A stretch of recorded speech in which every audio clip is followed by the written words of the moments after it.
Good morning, everyone, and thank you for joining us this morning. My name is JP Harris.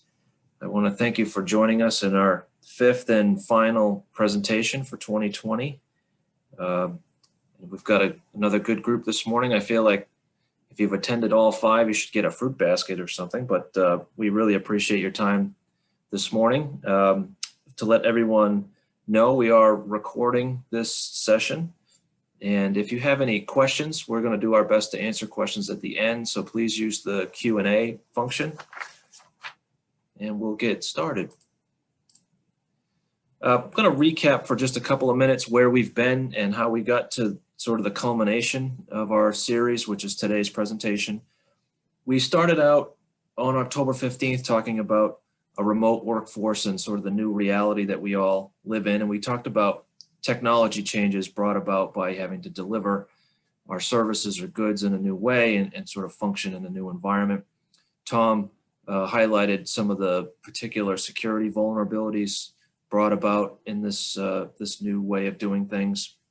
We talked about some employment law issues that arise from a remote work environment, but we focused some additional time on the fact that we are generating new types and more data as we conduct business in this new way. And we particularly highlighted the increased need for training and monitoring folks as they're working from home. After that, we spoke about cyber insurance, and this was a particular tool to try to mitigate the risks that we all face. We talked through what it's like to respond to a breach and worked backwards from there about how to prepare yourself now in case you experience such an event.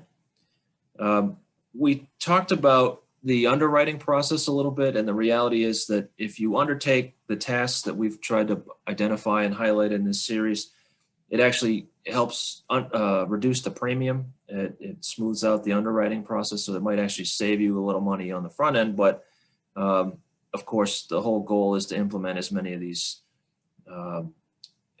items as you can to try to mitigate the overall risk. On November 5th, we shifted a bit to privacy policies, recognizing that we're all continuing to generate data as we conduct our business, and there's this emerging body of law that gives consumers new rights that we need to navigate and provide to them. So that requires disclosure of those rights, but more importantly, setting up written policies and procedures that your company can actually implement to grant those rights. And that's really sort of the most important part of what we've been trying to convey, is that it's sort of one thing to have the words on paper which is necessary, but to come up with actual policies and procedures that are tailored to your business environment that allow you to actually comply. We talked at some length about risk assessments in that context, and that's really the key takeaway, I think, from the whole series, is to undertake this self-examination to find out where your vulnerabilities are, have a plan to address them, and that informs the legal process a bit too, what policies and procedures that you need. Our last session on November 12th was focusing in on a particular vulnerability, and that is the third parties that we deal with, that we integrate our data with, identifying risks there and how to protect yourself, with some emphasis on the reality that we're all trying to shift and allocate those risks. So studying contracts and your other relationships, that's been a particular focus for folks these days. And that all brings us to today. We're going to talk about what hackers do, what you can do to protect yourself. It sort of pulls together all of these tools that we've tried to provide to you through the series. And if you can work your way through some of the items that we've tried to teach you about, hopefully it mitigates the risk that we're all trying to deal with. And I guess the flip side of that is that hackers try to expose any of the vulnerabilities that you haven't addressed. So brief introductions. My name is JP Harris. I'm co-chair of the Data Privacy and Security Group. I'm a litigator here at the firm. I handle and advise clients through data breach events and try to help them through pre-breach preparedness typically the one that interfaces with insurance companies when our clients have cyber insurance. I also try to counsel companies to reduce the volume of data that they maintain. So I've been working with companies on data retention and management policies. The co-chair of our data privacy and security group is Doug Verge. Doug handles the privacy policy drafting, regulatory compliance, and those kind of issues. So that's sort of how we've split up the group. And I'm going to pause now and let my co-presenter for today, Tom Mitchell, give you a sense of his background, and then he's going to carry the bulk of today's presentation.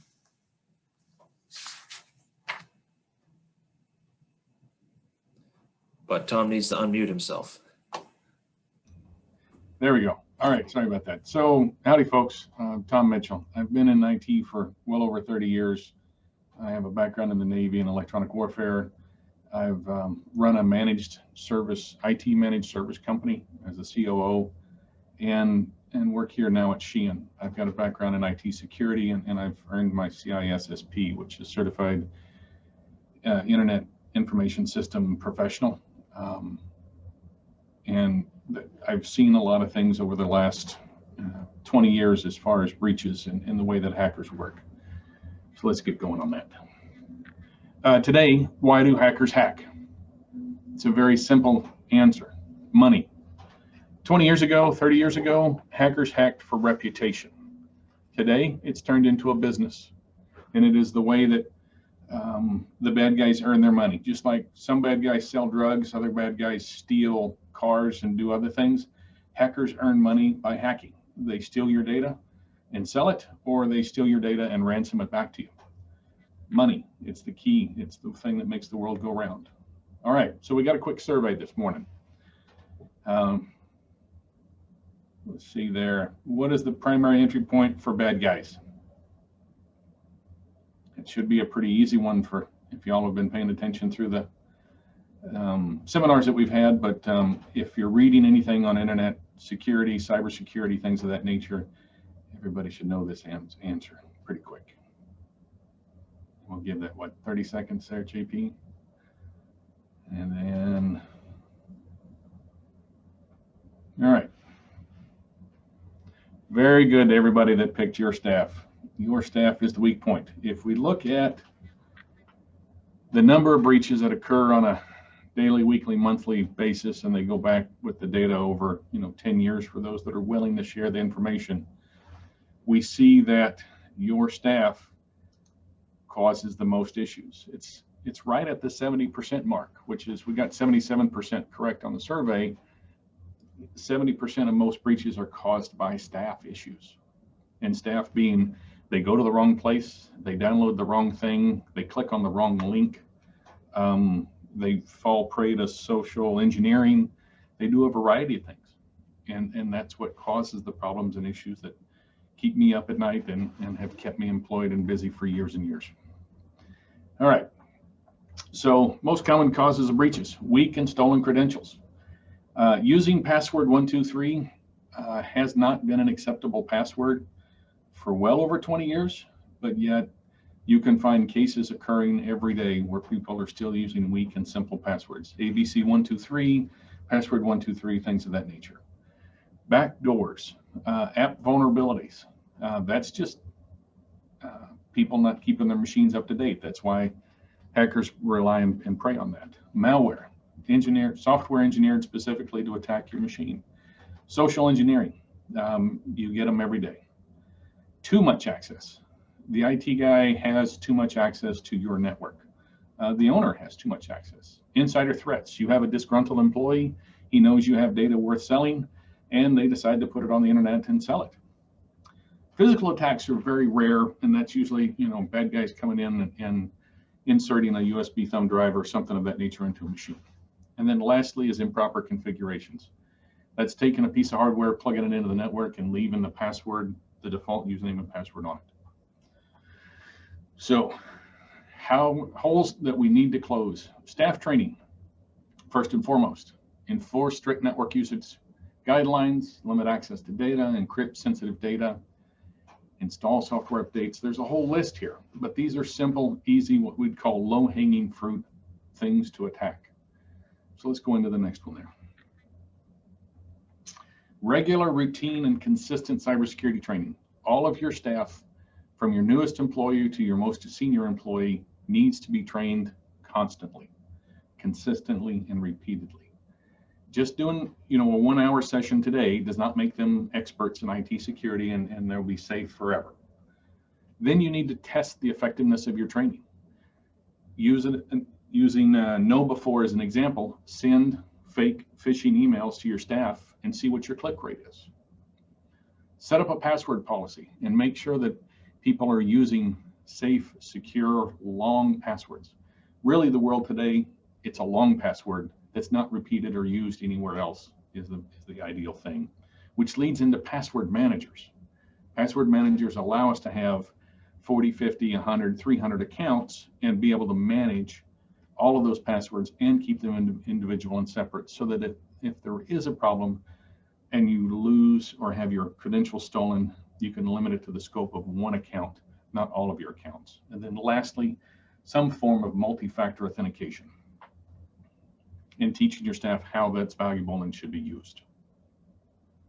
Next, enforced strict network usage guidelines.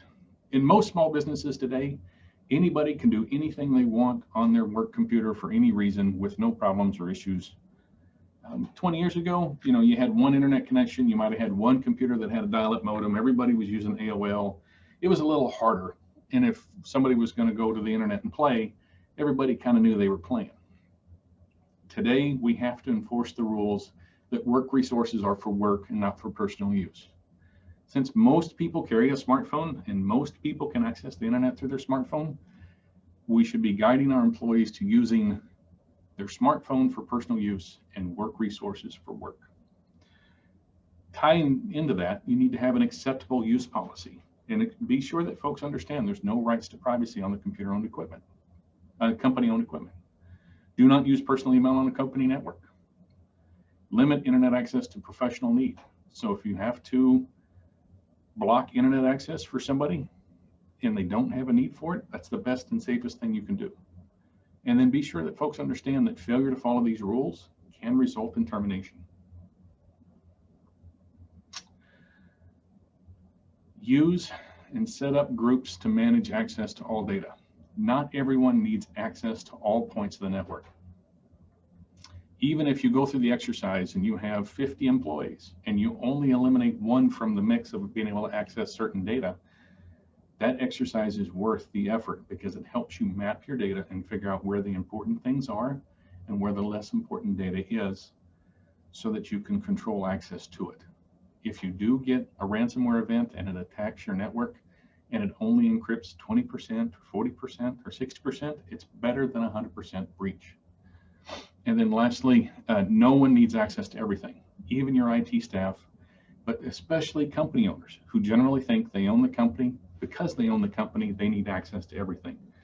And that leads to the most problems that I've ever seen. Is company owners are usually the bottom of the food chain when it comes to understanding cybersecurity, because they're busy running a company, and cause the most issues when breaches occur. Next. Encrypt sensitive data. So, quick question here. Data's been encrypted when? It's important to your company. It can get you in legal trouble. It contains personal information, or all of the above. And we all know the answer is all of the above. Data should be always encrypted if it has any potential value. If it's your forms that you use to fill out for new sales, or it's basic generic forms, of course you probably don't want to encrypt that. But once that form has been completed and has data on it, that's something you should encrypt. You shouldn't be encrypting your payroll records, your HR records, your sensitive client data, your proprietary, company information. Things of that nature should be encrypted, and it ties back to the previous slide, which is not everybody needs access to encrypted information. Limit the access, limit the scope, and encrypt the things you should. Okay? Be sure to install software updates and test for vulnerabilities and remediate constantly. If you have somebody on staff that's doing this, great. You should have some sort of a program set up that's doing this and monitoring it for you on at least a monthly basis. And just running around and touching every machine and installing updates, it's kind of an antiquated way to do things. We were doing that, 20 years ago, 15 years ago. There's many systems on the internet today that can be purchased and installed on your computers to help you manage and test for vulnerabilities and remediate them. Be sure that you're scheduling patching and enforcing it across all machines. There are no exceptions to patching policies. All users, all equipment, all the time need to be updated. Be sure to use the next generation firewall. So a next gen firewall is what we call today a smart firewall. It has active, proactive defensive services that are installed, activated, and running on the equipment to protect you. If you run down to Staples or Best Buy or even Home Depot and buy a firewall, that's not really a firewall. And I say firewall in the quotes there. All that is a port blocking or port access device. It has no active services on it to protect you. It's fine for most home users, but in a business environment, you need to have a business resource. You need to have a business tool that protects you. You generally want to be purchased within the last 3 years, and you want to pay for the active and monitored security services to ensure that someone is watching the traffic and telling you of suspicious behaviors. That's a key point to having a firewall today. If you don't know that about your firewall, if you're not getting alerts on that, if somebody in your organization is not, I would be worried. You should. You need to know what's going on. Security wireless access.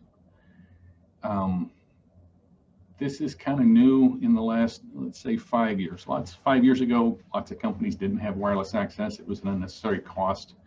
Today, just about every company you go to has Wi-Fi, if only for company devices. But it's kind of, nice to have for public, for your visitors and for your employee-owned devices. Be sure that you have 2 separate networks and they're physically separate, and that if somebody gets on your public one, they have no way possible to get onto your company network. And then monitor and enforce. There are many tools that you can install on a wireless network to monitor and enforce security rules based on your security Wi-Fi policy. Use web filtering. This goes back to either having an application installed on your machine, one on your network, or even at your firewall. You don't need to access all parts of the internet from your work computer. There is no reasonable explanation that I've ever been given that everybody needs to access everything on the internet at any given time. And as been brought up before, it's not a First Amendment right. It's not censorship. It's protecting the company assets from attack and exfiltration of data. Deploy email filtering. Again, this goes back to data loss prevention. If you have a disgruntled employee, which was item number 7, I believe, on the first list, if you have a disgruntled employee and they start emailing out all of the company data that they can lay hands on, you kind of probably want to know that before, as it's happening, rather than after it shows up on the dark web.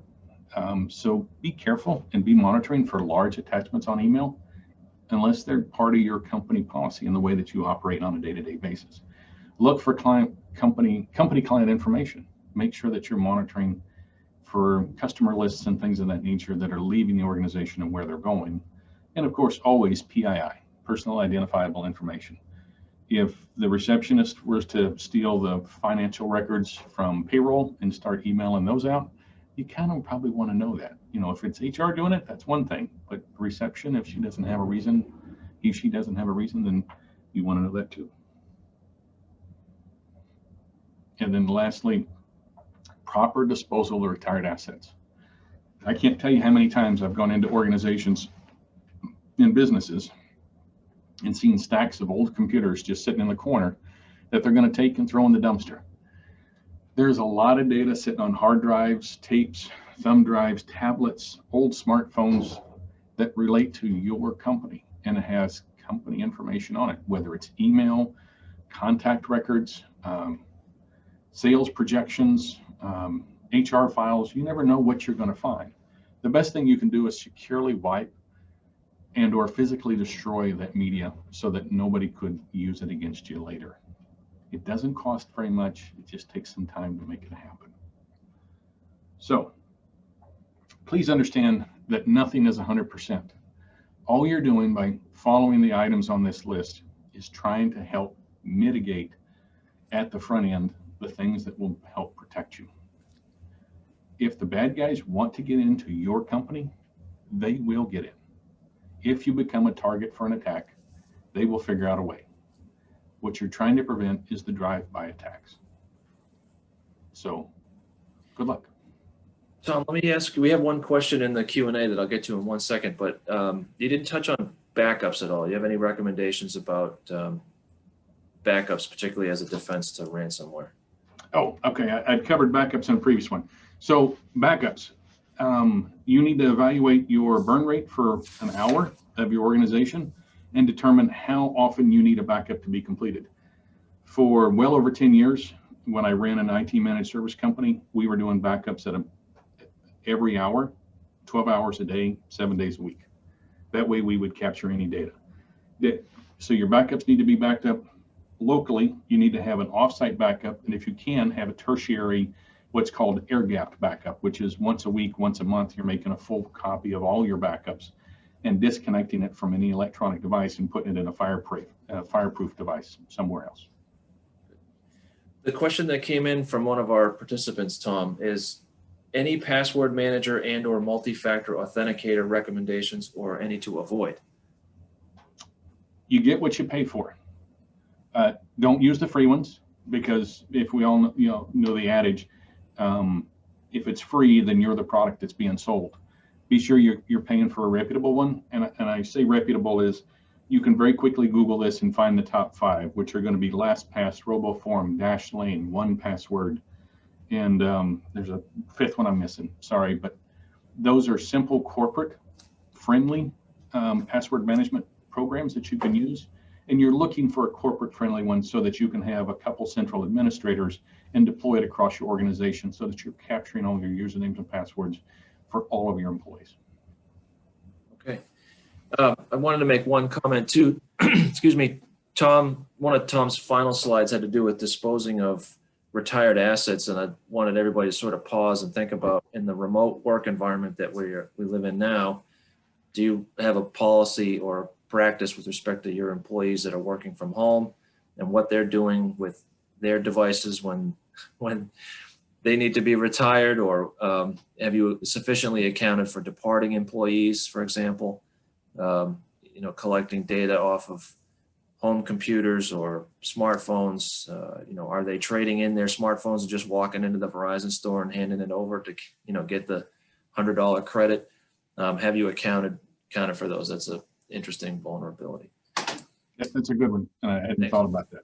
But I wanted to talk for a couple minutes about kind of a new emerging, well, this is a risk that's been around for some time, but it's really only come home to roost in the last couple of months or so. And it unfortunately piles on if you have a ransomware event.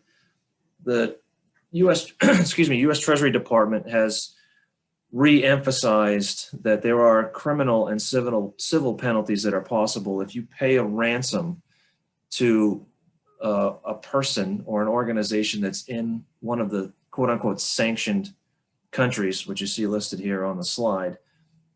So imagine this, that your business is now completely shut down. You can't do anything. And you're being faced with the decision to pay out ransom to someone. And by the way, they don't exactly give you their address. They don't tell you where they are. But you have the decision to make to pay whatever it is to get your business back up and running. You pay it, and then the feds come knocking on your door saying, well, oh, by the way, you've now helped sponsor a national security threat, and they tack on some additional penalties. So, but this is, the Treasury Department has re-emphasized. The advisory was really directed to cyber insurance companies, larger outfits that have kind of more of a practice or a business need, if you will, for paying out these ransom amounts. But this risk exists to all of us. FinCEN issued a sort of a tack on advisory that made clear that even if you don't know who it is you're paying or where they are, you can still get into trouble. So in other words, ignorance is not a defense. So there's this additional risk. If you read through the advisories, and I've given you some web addresses, URLs on this slide here, that you'll be able to access from our website, should you want to. But they recommend, if you do have a ransom event, to notify Secret Service, FBI, certain Homeland Security, and they may have some information for you about who it is you're paying. But again, you're going to be faced with a very difficult choice. One thing I did want to highlight here and talk through a little bit is the second sort of bullet from the top, where it talks about sanctions compliance programs may mitigate sanctions. So if you have a written sanction compliance program and you've effectively implemented it, and you're forced to pay this ransom, and you end up sort of unknowingly funding someone on a sanctioned list, according to the advisories, the Treasury Department is supposed to take into account the fact that you have a sanctions compliance program and may reduce the civil monetary penalty. So there's, if you see the bottom URL on this slide, is actually a link to the Treasury Department's sort of recommendations on how to put together a sanctions compliance program. But the essential elements are basically evidence of a high-level management commitment to avoid transactions that will, fund those that are a risk to national security. A risk assessment, so that term comes back up again, and that's really for you to pause and think about. It's really intended for your ordinary business transactions. Who do you do business with? Where's your money going? Who are your partners? Those kind of things. The third element is what they call internal controls, and you can actually go online. There's a published list of people and organizations with whom you're not supposed to do business. Do you have internal controls to sort of check that list and make sure you're not doing business with people you're not supposed to? And then the fourth element is testing and auditing. So as Tom mentioned, it's not really enough to have these kind of policies on the shelf and never actually test your compliance, and training, which is a theme we've really tried to hammer home through this series, is you've got to demonstrate that you've done training on these particular security issues. So we will pause again. If there are any other questions, please type them in, and I'll tap dance for a few minutes. As I mentioned, all of these webinars are recorded, and you can access them on the firm's website. And the slides are also made available. So if you ever want to go back and get to any of these resources, please feel free to do that. We're hoping that this series has been helpful to you all, and we've started thinking ahead to 2021 and what we might be able to do to continue this discussion. If you have any questions or issues come up after today's presentation, our contact information is right here on this slide, and you'll know how to get to us through the website. But I don't see any other questions. Tom, do you have any last words? Yeah, I didn't answer the second part of that question. I addressed password manager. As far as MFA, you want to look for a product that has smartphone integration, multiple path. Duo comes to mind. DUO comes to mind as far as kind of the 800-pound gorilla. But if you're tied into Microsoft and using Office 365, you can go that direction as well. And if you're a Google Apps environment, you can use the Google authenticators and tie things in that direction. So there's kind of the three big ones that I see on a regular basis. There's some smaller ones like Accepto, and still RSA is out there playing in the game. They're just not as big as RSA is definitely not as big as it was in the past. All right. One more. Should employees have two phones, one for business and one for personal use? Tom, I'll let you go first on that one. Yes. Personally, yes. I believe that there should be two phones. It's very easy to do in this world today, where you have a single physical device and and it's programmed with two different phone numbers using something like a Google phone or iPhone. You can use something like a Google phone service to have the second number. That's a very good question. 10 years ago, the BYOD was all the rage, right? We wanted to come up with policies to allow employees to have the flexibility choose their own device.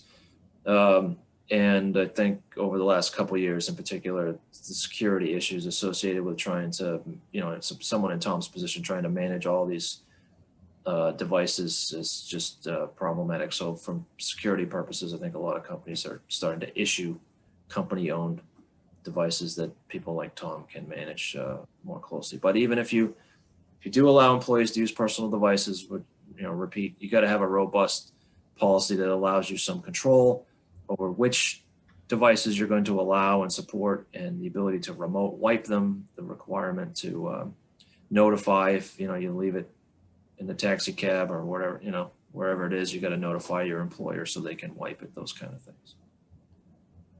Well, again, we want to thank everyone for joining us. We hope this series has been helpful, and we wish everyone a good holiday season, and we hope to see you back in 2021.